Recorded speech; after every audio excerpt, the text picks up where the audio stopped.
Bilsin ürəkdi candı Zəngilan, gözəl yurtdu məkandı Zəngilan. Bilsin ürəkdi candı Zəngilan, gözəl yurtdu məkandı Zəngilan.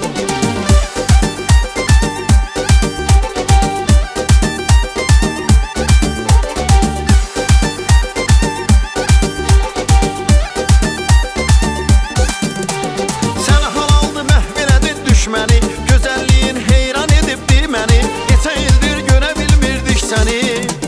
Darıxmışdı xaçandı Zəngilan, darıxmışdı xaçandı Zəngilan. Bilsin ürəkdi candı Zəngilan, gözəl yurtdu məkandı Zəngilan.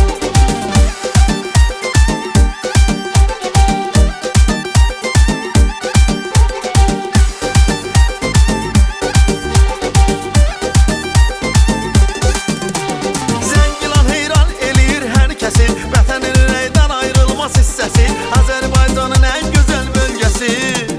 Tarixdən nişandı Zəngilan, tarixdən nişandı Zəngilan.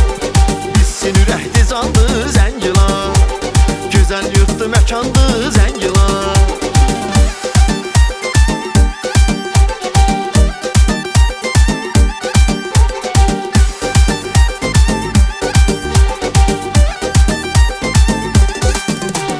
Zəngilanın gözəldir təbiəti, Bəsit çayın, Oxçu çayın sərvəti, elə bil ilahi bəxş edib cənnəti. Dağlarında dumandı Zəngilan, dağlarında dumandı Zəngilan. Bilsin ürəkdi candı Zəngilan, gözəl yurtdu məkandı Zəngilan.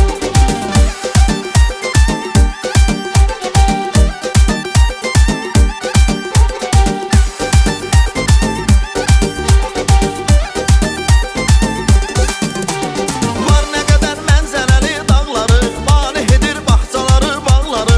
Çox şükür geri aldıq torpaqları. Yenə də o Zəngilandı Zəngilan, igiddi qəhrəmandı Zəngilan.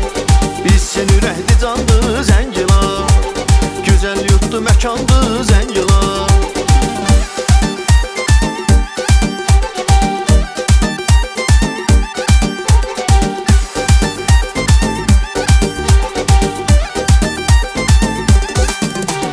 Xoşdu gözəl havası, gözəl iqlimi, ürəklərdə yaşayır adın daimi. Oğulların var sənin aslan kimi, bir-birinə təkandı Zəngilan, bir-birinə təkandı Zəngilan. Bilsin ürəkdi candı Zəngilan, gözəl yurtdu məkandı Zəngilan.